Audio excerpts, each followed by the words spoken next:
ये बहुत खाम ख्याली है, ये सिर्फ एक बच्चों वाला मुतालबा है कि हुकूमत आपसे मुज़ाकरात भी करेगी और आपका मैंडेट वापस कर देगी। नंबर 2 थिंग जो है वो 26वीं आईनी तरमीम है। संदेला साहब मुझे ये बताएँ कि 26वीं आईनी तरमीम के लिए जो एथलीट की तरह हुक्मरान जमाते हैं, मुस्लिम लीग नून और पीपल्स पार्टी दोनों, जब उन्होंने पहली अटेम्प्ट करने की कोशिश की तो वो नाकाम हुए।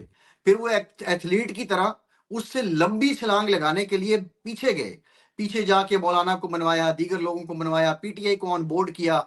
ऑन बोर्ड करने से ज्यादा पीटीआई को एक्सपोज किया और मौलाना की जबानी कि पीटीआई जो है वो उनके साथ तमाम मुशावरत में शरीक थी। और ये जो 56 से 22 शिकें मंजूर हुई, ये शिकें निकलवाने में बकौल मौलाना पीटीआई का बड़ा कलीदी किरदार है। और हमारे प्रोग्राम में, टीवी प्रोग्राम में कामरान मुर्तजा साहब ने कहा था कि मौलाना फजलुर रहमान ने पीटीआई को खुद मशवरा दिया कि आप तरमीम के हक में वोट ना करें, आपके बगैर भी तरमीम हो जाएगी। अब राइट। इसका मतलब ये हुआ कि खुद यानी पीटीआई में भी एक सोच मौजूद थी कि हो सकता था कि वो तरमीम के हक में भी वोट कर देते। अब अचानक जी 26वीं आईनी तरमीम वापस कर दें। 26वीं आईनी तरमीम अगर वापस हो जाती है तो ये बताइए कि हुजूर वाला जो चीफ जस्टिस ऑफ पाकिस्तान है वो कौन होगा? पुराना तरीका कार अगर वापस आ जाता है तो उसके तहत कैसे अभी मौजूदा सुप्रीम कोर्ट ऑपरेट करेगी और बहुत से कानूनी मामला हैं। तो हुकूमत ने जिसके लिए इतना कष्ट झेला, इतनी मुशक्कत की, इतनी मेहनत की, वो बड़ी आसानी से जो है आप बंदे लेके आ जाए तो वापस कर देगी। रही बात असीरान की रिहाई की, ये असीरान के पीछे एक ही असीर है, फेस बिहाइंड द केस एक ही है, and that is the Imran Khan. वो इमरान खान की रिहाई की बात कर रहे हैं और फिर पै दर पै जिस तरह वो 342 का बयान होता है गालिबन 190 मिलियन पाउंड में, उसको जिस तरह इल्तवा का शिकार किया जा रहा है, दीगर जो मामलात हैं, फिर कुछ हमारे सहाफी दोस्त ये दावा कर रहे हैं कि जनरल फैज से मुतालिक जो मिलिट्री ट्रायल है वो तकरीबन अपने हतमी मराहिल में पहुंच चुका है, मुकम्मल हो चुका है। उसका फैसला भी आ सकता है अगले कुछ घंटों में। 72 घंटे का कोई टाइम दे रहा है, कोई 48 घंटे का टाइम दे रहा है। और फिर पाकिस्तान के आर्मी एक्ट के अंदर एक क्लॉज है जिसके तहत अगर मिलिट्री पर्सनल के साथ कोई सिविलियन मुल्क में या बगावत में या उकसाने की कोशिश करे तो उसका ट्रायल भी हो सकता है। तो बेसिकली बात यह है कि ये उस असर को जायल करने की कोशिश है। एक अगर वो कोई फैसला आता है तो उसको कम किया जाए, दूसरा किसी ना किसी तरह। अब मैं आपको एक और बात बताऊं कि इमरान खान साहब ने जिसको जेल कहते हैं, प्रॉपर जेल पिछले सिर्फ 30-35 दिन में देखी है। उससे पहले जेल नहीं थी, उससे पहले उन्हें बी क्लास से भी ऊपर की सहूलियात मुयसर थी। तो वो उसका असर भी सामने आ रहा है। तो ये जो सारे मकासद हैं इनको देख के, और सबसे इंपॉर्टेंट बात क्या है, एससीओ आपके मुल्क में हो गया। आपके मुल्क में अभी अमेरिका में जब तब्दीली आती है, इंतखाबात के ट्रंप जीत रहा होता है, तो आपको याद होगा कि बड़ी अहम मुलाकात होती है जो सऊदी वली अहद है उनके साथ हमारी एक शख्सियत की। आपके प्राइम मिनिस्टर जो हैं वो सऊदी अरब में जाते हैं, कतर जाते हैं, फिर रियाज जाते हैं, फिर बाकू आते हैं। वो सारे ऑप्टिक्स सामने आते हैं। फिर जो एक दुनिया में तब्दीली आई है, उसके बाद अमेरिका के जरिए जो एक प्रेशर डलवाने की कोशिश की जा रही है, और बुनियादी एक और भी मकसद है कि लोग निकले, रियासत उनको रोके, हम बुनियादी इंसानी हकूक वाला मंजन जो कई दिनों से ठंडा पड़ा है उसको दोबारा से लेके चलें। देखें, तो ये सारे डॉट्स आप कनेक्ट करें तो कोशिश वही है कि हुकूमत को जो सुख है वो ना आए किसी तरह, और ये बेइस्तराब रहे। ये जो इकोनॉमी में थोड़ी बेहतरी आ रही है, 95,000 इंडेक्स पे आपकी स्टॉक एक्सचेंज पहुंच गई है, ये सारे इशारे, क्योंकि आप तो यूरोप में बैठे हैं सिंधेला साहब, हमारे यहाँ तो जुगाड़ू इकोनॉमी चलती है ना। पहली बार पाकिस्तान की तारीख में पाकिस्तान जो है वो ऑपरेट कर रहा है, और उस बुक के तहत जो इशारे आ रहे हैं उनमें भी एक रखना डालना है। तो ये मल्टीपल पर्पस हैं, लेकिन इन सारे पर्पस के पीछे एक और कहानी है। वो कहानी ये है कि ये सारा उस मामले का हिस्सा है जिसके तहत बुशरा बीबी बाहर आई हैं, और ये इम्तिहान पीटीआई की कयादत के लिए है कि वो सीबीएम्स कैसे करते हैं। ये भी सीबीएम्स का हिस्सा है कि आपका एहतजाज की 9 मई जैसा तो नहीं होगा, आप खुद को फिर से सियासी इंतहा पसंदी की तरफ तो नहीं लेकर जाएंगे। तो ये मल्टीपल पर्पस हैं। नुकता एक है कि किसी ना किसी तरह जो बानी पीटियां हैं उनको बाहर निकाला जाए, लेकिन उसकी अप्रोच बहुत डिफरेंट है। आज भी अली मोहम्मद खान हमारे टीवी शो में थे, उनसे मैंने पूछा मुज़ाकरात किससे हो रहे हैं, वो कह रहे हैं मुझे नहीं पता किससे मुज़ाकरात हो रहे हैं। दूसरा, हुकूमत से मुज़ाकरात का मतलब है हुकूमत का मैंडेट तस्लीम करो और फिर हुकूमत से कहो कि वो जो तस्लीम शुदा मैंडेट है हमें दो, हम हुकूमत में आए। तो ये बहुत बच्चों वाली बात है, ये खाम ख्याली है संदेला साहब। बिल्कुल ठीक है। तो ये जो मशरूत माफ़ी वाली बात है, ये क्या स्टोरी है? आपको याद होगा कि जब गैर मशरूत मुआफी मांगी गई थी तो मैंने अगस्त में कहा था जब मशरूत माफी मांगी गई थी 9 मई के से मुतालिक, जब हम्म। अलीमा खान साहिबा ने आके स्टेटमेंट दी थी, और जब जी। इन्होंने एक नैरेटिव बनाया था कि पीपल्स पार्टी और नून लीग हमें फौज के साथ, इस्टेब्लिशमेंट के साथ लड़वाना चाहती है, वो नैरेटिव एक डेढ़ हफ्ते के लिए आया था, आपको बिल्कुल याद होगा। लेकिन जब अपने ही लोगों ने वो तू मैं का सिलसिला शुरू किया, तो उस नैरेटिव से पीटीआई फिर पीछे हट गई थी। लेकिन जो हालात हैं, मैंने आपसे एक बात की है कि पिछले 35-40 दिनों में हकीकी जेल देखी है बानी पीटीआई ने, और हम्म। अब जो है वो आने वाले दिनों में जो रिवायत हम देख रहे हैं, जो और पाकिस्तान तरीके इंसाफ के मामलात देखें, उनको देखते हुए मैं ये समझता हूं कि अभी कुछ दिन पहले, चंद दिन पहले 9 मई से मुतालिक जो पाकिस्तान की अथॉरिटीज हैं, उन्होंने सीसीटीवी फुटेजेस की भी एक वीडियो जारी कर दी है। इनका जी। कलीदी मुतालबा क्या था कि सीसीटीवी फुटेज सीसीटीवी। बनाएं, सीसीटीवी फुटेज सामने लाएं और फिर जुडिशियल कमीशन बनाएं। अब जुडिशियल कमीशन भी बन जाएगा, सीसीटीवी फुटेज भी आ गई है, व्हाट एल्स दे हैव, ज्यादा से ज्यादा कहेंगे ये फुटेज जाली है, इसका फ्रांसिक कराएं। उसमें तो बाजाब्ता तौर पे तिमरगरा में जिन लोगों ने 9 मई को शरपसंदी की है, वो कैबिनेट में बैठे हुए हैं, केपीके में। तो हालात ये हैं कि ये सारे फैक्टर्स देखते हुए एट द एंड यही होगा कि पाजी माफ करो ते अगे जान दियो। और उसी सिलसिले में अब इंपॉर्टेंट बात जो मुज़ाकरात की हो रही है, संदेला साहब, मुज़ाकरात करने वाला हुकूमत की तरफ से बंदा कौन है? ये तो बुनियादी सवाल है। अब मुज़ाकरात हुकूमत से मुराद नहीं है, वो ना सिर्फ इस्टेब्लिशमेंट से मुज़ाकरात चाहती है पाकिस्तान तरीके इंसाफ, वो नवाज शरीफ से भी मुज़ाकरात चाहती है। अब जो है इमरान खान चाहते हैं कि नवाज शरीफ से मुज़ाकरात होने चाहिए, आसिफ सरदारी से मुज़ाकरात होने चाहिए। ये देर आए दुरुस्त आए, आप इसको कह लें, या मुश्किल में फंसे हैं, जान जो है वो शिकंजे में आई है, तो ये कोई पॉलिसी है। बहरहाल इस वक्त पीटीआई में ये सोच पाई जाती है। ठीक है, लेकिन अब माफ़ी वाली बात जो कह रहे हैं कि वो माफ़ी अब नवाज़ शरीफ के पास या आसिफ अली ज़रदारी के पास इख्तियार है और वो पाकिस्तान तहरीक-ए-इंसाफ इस बात को मान रही है, तो बड़ी पॉज़िटिव बात है कि सियासी जमातें हैं, आपस में बैठें, आपस में मसाइल हल करें। अच्छा, बुशरा बीबी के बारे नहीं, में कहा जा रहा ये संदेला साहब इख्तियार नवाज शरीफ साहब के पास है भी और नहीं भी। लेकिन जो ठीक। माफी का वीपीएन है ना, माफी का वीपीएन, वो नवाज शरीफ है। माफी का रास्ता नवाज शरीफ है, माफी का रास्ता आसिफ जरदारी है। डायरेक्ट माफी मिलनी भी नहीं है। देखें, डायरेक्ट माफी मिलनी भी नहीं है, उसकी रीजन है। जी। अभी मुल्तान का एक नौजवान 28 साल मेजर हसीब शहीद हुआ है। हुँ। आपने फोटो देखी होगी उसकी। उससे पहले दर्जनों हैं, पिछले इस एक साल में दर्जनों ऑफिसर्स शहीद हो चुके हैं। बुनियादी रीजन ये, वन लाइनर संदेला साहब आप सवाल जरूर कीजिएगा, फौज की जो बैकबोन है वो उसके शुहदा हैं। और ये कैसे हो सकता है कि आप उनकी रीढ़ की हड्डी पे हमला करें, आप उनके मुजस्मे उठाएं, और वो इतनी जल्दी बगैर किसी जामिन के, बगैर किसी पंचायत के माफी मिल जाए? मुझे तो ये लगता है कि माफी मिली तो उसका जामिन भी कहीं नवाज शरीफ ही ना हो। ये भी एक सोच जहन में आती है। बहुत बड़ी बात कह रहे हैं। पिछले दिनों शेर अफजल मरवत साहब भी कह रहे हैं कि इमरान खान को अगर नवाज शरीफ माफ कर दें तो माफी जो है वो मिल सकती है। ये आप भी वो बात कर रहे हैं, तो इसका मतलब है किसी ना किसी हद तक ये बात बिल्कुल।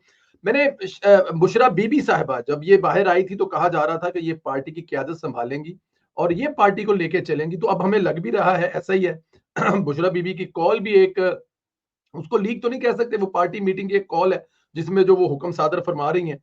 तो क्या बुशरा बीबी ने बाकायदा तौर पर पार्टी को टेक ओवर कर लिया है या पीछे पसे पर्दा में रहकर? देखें, 24 अक्टूबर को मैंने एक वीलॉग किया था जब बुशरा बीबी साहिबा बाहर आई थी, जी। और उसमें मैंने ये कहा था कि बुशरा बीबी जो हैं वो ऐसे ही बाहर नहीं आई हैं, ये किसी न किसी अंडरस्टैंडिंग के नतीजे में बाहर आई हैं।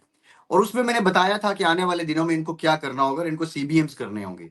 उसमें मैंने ये भी बात की थी कि बुशरा बीबी का बज़ाहिर बयानिया एंटी एस्टैब्लिशमेंट ही रहेगा।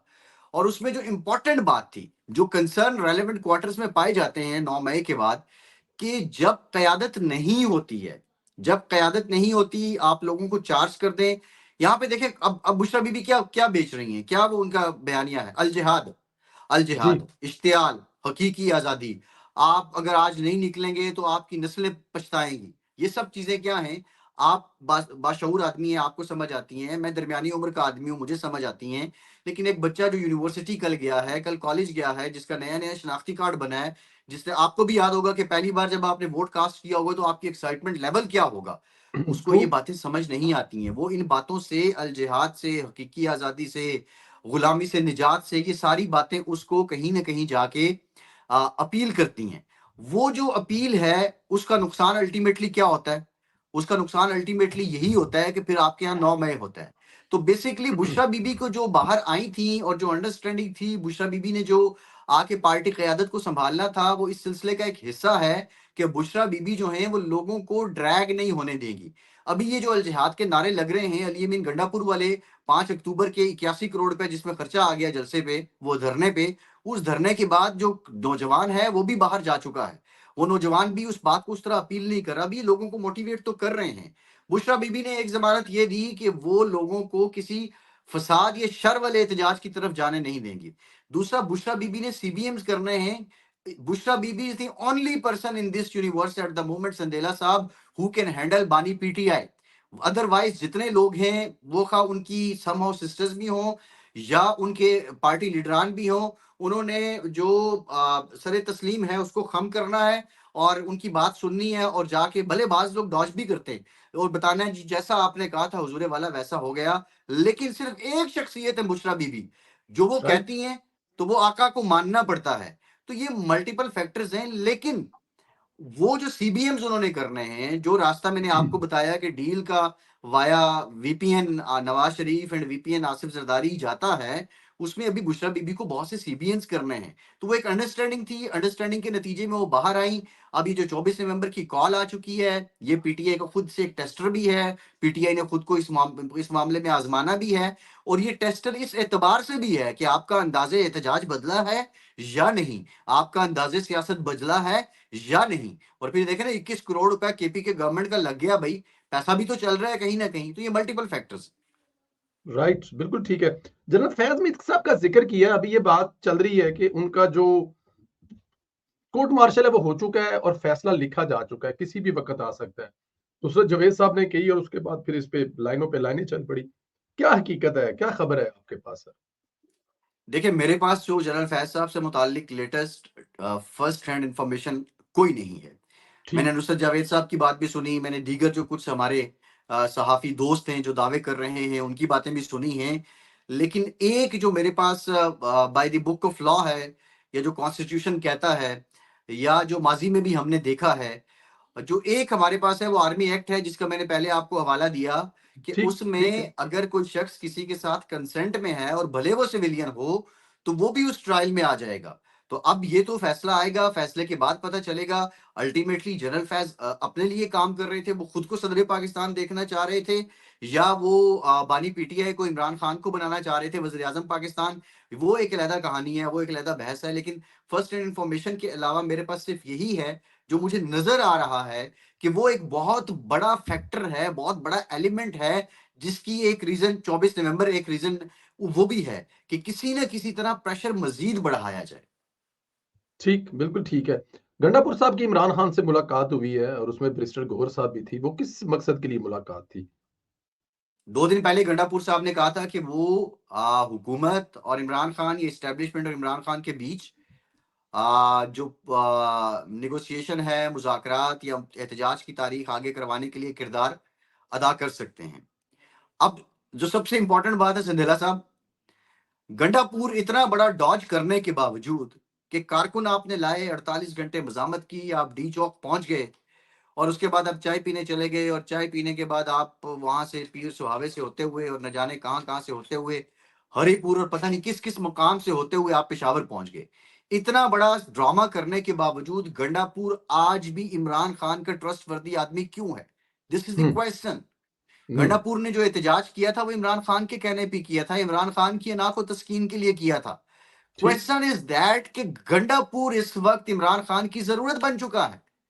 गंडापुर इमरान खान के लिए और कोई मोतमिद उस तरह नहीं है, लेकिन वो उसकी जरूरत बन चुका है। इसीलिए जरूरत के तहत इससे पहले जो मुलाकातें होती रही अली अमीन गंडापुर से मुतालिक जब बात होती थी, तो बानी पीटीआई जो लोग उनके खिलाफ बात करते थे उनको शटअप कॉल देते थे और वो कहते थे कि गंडापुर पे मुझे भरोसा है। अब गंडापुर क्यों जरूरत बन चुका है? गंडापुर इसलिए जरूरत बन चुका है कि Gandapur is the updated bridge among PTI, PMLN, Shahbaz Sharif and the relevant quarters. वो राइट, एक ऐसा पुल है गंडापुर कि जो एक वक्त में एक साइड पे इमरान खान को जोड़ता है, बाकी चारों तरफ भी आप समझ लें कि उस पुल को कभी आप पीपल्स पार्टी के साथ जोड़ें तो वो किसी हद तक जुड़ेगा, वहां से हटा के नून लीग की जरूरत है तो उसको नून लीग की तरफ मोड़ दें। आपने यूरोप में देखे होंगे कुछ पुल होते हैं कि जिनको आप बीच में से 2 लाख कर देते हैं, जब उनकी जरूरत होती है तो उनको आप जोड़ वो लेते हैं, जोड़ वरना देते उसका हैं। एक हिस्सा साइड पे कर देते हैं, तो वो वाला पुल है। तो इसलिए गंडापुर आज भी जो गए हैं, और मेरी इत्तलाक के मुताबिक गंडापुर ने सीधी सीधी अर्जी डाली है कि हुजूर वाला 24 नवंबर के एहतजाज की कॉल वापस लें, कारकुन वैसा चार्ज नहीं है, लोग एहतजाज कर करके थक गए हैं, हमारे लीडरान इस बात पे सर पीट रहे हैं कि स्टैब्लिशमेंट से लड़ लड़ के हमें क्या मिल रहा है, लोग अब शिकवे कर रहे हैं, हमारे कारोबार तबाह हो चुके हैं, हमारी निजी जिंदगियां मुतासिर हो चुकी हैं, लिहाजा थोड़ा सा ब्रीदिंग स्पेस लें। लेकिन अब वो जो उन्होंने कहा कि 2 दिन का टाइम है, वो मुतालबात पूरे हों, अगर मान लिए जाते हैं तो फिर एहतजाज आगे वापस हो सकता है या मौखर हो सकता है। अब ये जो मुतालबात हैं, ये 2 दिन में संदेला साहब मानने वाले हैं कि आप मैंडेट हमें दे दें, या आप जो हैं वो 26वीं आईनी तरमीम वापस ले लें, या बंदे 2 दिन में छूट सकते हैं। ये मतलब समझ से बाहर है। वो हाँ, कोई हिडन मुतालबात है जो पीटीआई, वो हिडन मुतालबा वही है, बंदा सड़ा बाहर करो, वो पीटीआई खुल के उस पर बात नहीं करना चाह रही। बाहर जाने वाली भी कुछ स्टोरी चल रही है कि शायद कोई ऐसे भी मौके आए कि इमरान खान साहब को तोड़ दिया जाए। क्या हिडन मुतालबा ये नजब भी हो सेठी सकता है, साहब चले तो ऐसे, ये क्या, चले इसको ऐसे कर लेते हैं कि ये भी मुतालबा हो सकता है कि साडा बंदा मुल्कों बाहर टोरो। देखें, बंदे माजी में भी तो टूटते रहे हैं, और यहाँ जी एक बिल्कुल तारीख जी। तो है, और जी इसमें कोई दो राय नहीं है। और वो विन विन सिचुएशन हो सकती है अगर बहुत ज्यादा देखें। अब अमेरिका में जो हो रहा है, यहाँ पे जी। इस बात को समझना चाहिए कि अब कोई माने या ना माने, पीटीआई की लॉबी ने अमेरिका में काम किया है और उसका असर भी नजर आ रहा है। राइट। और भले उसमें एक अलग बात है कि वो लोग भी बहुत ज्यादा, उन लोगों की तादाद बहुत ज्यादा है कि जो एयरबैग से फंडेड हैं, जो सेहूनी लॉबी से फंडिंग लेते रहे हैं, उन लोगों की बड़ी तादाद है। वो एक अलग चैप्टर है कि किसका ताल्लुक कहां से है, but at the end one liner is that कि पीटीआई की जो लॉबी है, उसने अमेरिका में काम किया है, वो पाकिस्तान पे किसी हद तक प्रेशर डालने में कामयाब हुए हैं। But the other side is America, मुझे नहीं, मैं नहीं समझता कि इमरान खान के लिए वो कोई पर्सन स्पेसिफिक होगा। बहुत दूर की बात नहीं है, 2 साल पहले की बात है। बतौर अमेरिका, बतौर अमेरिकी कौम, बतौर अमेरिकी शहरी, बतौर अमेरिकी हुकूमत, बतौर अमेरिकी स्टेट, इमरान खान ने जिस तरह उनको लताड़ा है, वो बातें उनके जहन में हैं। और आपको पता है कि अमेरिका जैसे मुल्क में भी हुकूमत बदलती है, रियासती पॉलिसी नहीं बदलती है। ट्रंप की एक दो स्पीचेस जो सामने आई हैं, उनको देखते हुए मैं नहीं समझता, बल्कि बरतानिया की बहुत जबरदस्त मिसाल है। आपको याद होगा कि अभी जब टूरिस्ट की गवर्नमेंट थी, तो वो उन पे बहुत ज्यादा क्रिटिसिज्म हुआ कि जो ये गजा वाला मामला है, और लेबर ने उसको भरपूर कैश किया, उनकी गवर्नमेंट भी बन गई। लेकिन एट द एंड जो क्रिस्टार्मर हैं और ऋषि सुनाक हैं, गजा के मामले पे, फलस्तीन के मामले पे उनकी स्टेट पॉलिसी वही है, उसमें कोई तब्दीली नहीं आई है। वो उसी तरह चुप साधे हुए कि स्टार्मर भी जैसे ऋषि सुनाक गोरिल्ला बन के गए थे। तो अमेरिका में भी हुकूमतें बदलती हैं, स्टेट पॉलिसी नहीं बदलती है। और अगर बात होगी भी अमेरिका की तरफ से, तो वो स्टेट टू स्टेट होगी, वो कोई पर्सन स्पेसिफिक होगी नहीं। तो वो प्रेशर इतना आसान तो नहीं है कि साडा बंदा वापस दे दो। और अगर वो कोई ऐसा सिलसिला होता भी है तो उसमें बहुत टाइम लगना है। बाकी विन विन सिचुएशन बन सकती है। अब सऊदी अरब अगर आप चले जाते हैं, तो सऊदी अरब में वो कहते हैं कि गंजी नहाएगी क्या, निचोड़ेगी क्या। वहां पे तो वैसी आजादी भी नहीं है, वैसा मीडिया भी नहीं है, वैसी बातें भी नहीं है। तो आप पर्सनल लाइफ तो अपने आप को बड़ा फिट कर सकते हैं, लेकिन उतना वो चीजें नहीं हो सकती जो आप बरतानिया में बैठ के कर सकते हैं। तो ये नजम सेठी साहब का इंकशाफ है, ज्यादा बेहतर वही जानते हैं। लेकिन हकीकी बात यह है कि अब जो मैं समझता हूँ कि गैर मशरूत मुआफ़ी भी हो जाएगी, बाकी मामलात भी हो जाएंगे। बंदा खुद चाहता है कि मैंने उन बाहर करो। 2 चीज़ें इसमें हुई हैं, वैसे सवाल मेरा अगर आखिरी है, लेकिन आपने 2 चीज़ें बड़ी इंटरेस्टिंग की हैं इसमें। एक तो आपने ये कहा साडा बंदा वापस करो, ये समझने वाले आप खुद समझ सकते हैं। हम तो बंदा तो साडा ही है, लेकिन ये साडा बंदा वापस करो। और दूसरी बात ये क्या है कि इमरान खान की इसमें विन है कि अगर वो पाकिस्तान को रियासत-ए-मदीना नहीं बना रहे, तो अगर रियासत-ए-मदीना में जा रहे हैं, तो उनके दिल की ख्वाहिश तो पूरी होगी ना, अपनी आखिरी उम्र रियासत-ए-मदीना में गुज़ारे। ये उनका ख्वाब भी है और उनके घरवाली का भी ख्वाब है, तो ये अच्छी बात है अगर ऐसा होता है। सर मुझे ज़रा ये बताएँ, सुहेल वड़ैच साहब हमारे सीनियर हैं, उन्होंने कहा कि कौमी हुकूमत बनने के इम्कान है, वजह ये है कि मौजूदा हुकूमत बयानिया नहीं बना पाई। अब ये बयानिया क्या है सर? ये तो बताएँ ज़रा। देखिए, जो इसके ना दो पहलू हैं। कौमी जी, हुकूमत वाली बात पे तो मैं सुहेल साहब से अभी तायद नहीं कर रहा, ठीक है। और मौजूदा हुकूमत मौजूदा बयानिया हुकूमत भी तो नहीं बना। मौजूदा हुकूमत भी तो कौमी हुकूमत ही है ना, तकरीबन आधी पार्टियों से ज़्यादा इसमें मौजूद है। अब मतलब कौमी जो है ना, वो आप कह लें कि एक यूनानिमस हो जाए, कलेक्टिव हो जाए, पीटीआई भी उसमें आ जाए, बाकी सारे भी आ जाएं, एक असल कौमी हुकूमत टाइप चीज हो जाए, वो उस तनाजुर में बात कर रहे हैं। यानी पीटीआई को भी साथ मिला लिया जाए। अब आज ना मैं बड़ी इंटरेस्टिंग आपको बात बताऊं, हम एक जगह थे तो हमारे एंकर दोस्त थे, मैंने उनसे बात की, मैंने वैसे चुटकुला टेस्टर लगाया खबर निकालने के लिए, और वो बड़े प्रो पीटीआई हैं, वो उनके हुँ, वीलॉग्स वो सारा वही डॉलर गेम है। तो मैंने कहा यार 10 बंदे पीटीआई के कंप्रोमाइज हैं जो सेकंड सेकंड ईयर लीडरशिप है। कहते हैं हुँ, आपकी आपकी इन्फॉर्मेशन गलत है। बड़े जलाल से कहा ना, मैंने कहा अभी ये मेरी बात की नफी करेंगे। हुँ, कहते हैं आपकी इन्फॉर्मेशन गलत है, आपकी बात ठीक नहीं है। कहते हैं 10 नहीं, मेरे पास इन्फॉर्मेशन है 24 बंदे कंप्रोमाइज हैं जो इस वक्त पार्लियामेंट में बैठे हुए हैं। अब ये उनका एक एक बात थी। हुजूर वाला जो बात बयानिया बनाने की है ना, पहली बात तो कौमी हुकूमत का मुझे तो नहीं नजर आ रहा। सही, अब ये भी है कि वो जो अब अंसार अब्बासी साहब की जो खबर है, हुकूमत की तरफ से जो बंदा मुज़ाकरात कर रहा है, अगर तो वो इसहाक डार साहब हैं, तो फिर तो कौमी हुकूमत वाली बात मुझे नजर नहीं आती है। तो ठीक, अगर तो वो मोहसिन नकवी साहब हैं, तो फिर आप खुद नहीं हो सोच सकते सकता। हैं इस बात पे। अब जो इंपॉर्टेंट तरीन बात है कि देखिए, हुकूमत बयानिया नहीं बना पाई, मैं इस बात से मुत्तफिक हूं। सिंधला साहब, हुकूमत की तरफ से 5-6 लोग हैं फेडरेशन में जो टीवी पे आते हैं, जो बात करते हैं।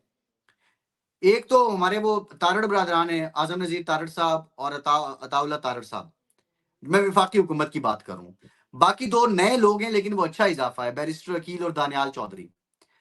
बीच में महीने में एक आध बार हनीफ अब्बासी साहब भी आ जाते हैं। हफ्ते में एक दो बार ख्वाजा आसिफ साहब भी आ जाते हैं। राना सनाउल्लाह साहब आते हैं, लेकिन वो थोड़ा इंटेलेक्चुअल ज्यादा बनते हैं, वो उस तरह की बात नहीं करते कि जो बयानिया पीटीए। यानी मैं एक छोटी सी मिसाल दूं, मैंने जब मतलब वीलॉग की बात की, वीलॉग पे मैंने बात की कि भाई डील हुई है, और लोगों ने उस बात की तायद की कि मेरी खबर को आगे बढ़ाया। राणा साहब ने आगे जो है वो उस बात की मतलब तरदीद कर दी। इवन मुस्लिम लीग नून भी इस बात का कह रही थी कि इस बात की डील हुई है। बताने का मकसद ये है कि उस तरदीद का क्या हुआ कि जो आप एक नैरेटिव बना रहे थे, जो पीटीआई को बेसिक जो पॉलिटिकल कैपिटल था उसको जो डैमेज कर रहा था, वो सारा गया। मुस्लिम लीग नून का एक ये मसला है। आज शेख रोहेल असगर साहब हमारे प्रोग्राम में मौजूद थे। मैंने उनसे सवाल किया कि आपकी जमात जो है वो बुशरा बीबी के सियासत में आने को मोरूसी सियासत से तशबीह दे रही है, तो आप क्या कहते हैं? उन्होंने कहा जी ये गलत कर रही है हमारी जमात। उस्मा बुखारी को जो प्रेस कॉन्फ्रेंस आज की है बुशरा बीबी से मुतालिक, वो गलत की है। वो बीवी है, उनका हक है। ये एक मैं छोटी सी मिसाल दे रहा हूँ नैरेटिव के हिसाब से। मुस्लिम लीग नून यकसू नहीं है नैरेटिव बनाने पे, और उसकी रीजन क्या है? उसकी रीजन है generational gap. Generational gap in the leadership and generational gap in the technology as well. आपको भी पता है बयानिया कहां से बनता है। बयानिया यहां से बनता है जहां पे आप और मैं बैठे बात कर रहे हैं। बयानिया हथेली से बनता है। अब जनरेशनल गैप के लिए मुस्लिम लीग नून उस तरह काम भी नहीं कर रही, और सच्ची बात यह है कि विल भी नहीं है। अब जब अंधाधुंध अदालतों से फैसले आ रहे थे पीटीआई के हक में, जो मखसूस नशिस्तों वाला फैसला आया, उस पे नवाज शरीफ साहब की तरफ से कोई स्टेटमेंट तक नहीं आई। देखें, नवाज शरीफ जब बोलेगा, आपने इजाजुल एहसन की तस्वीरें सरगोदा जलसे में चला दी, वो मज़ाहिर अली नकवी की चला दी, तो नतीजा ये हुआ कि उनको रिजाइन करना पड़ा। मैं इस चीज के हक में नहीं हूँ, आल दो के इदारों को इससे मिलान कीजिए, लेकिन मैं एक बयानिए की बात कर रहा हूँ। मखसूस नशिस्तों पे आप कुछ बोल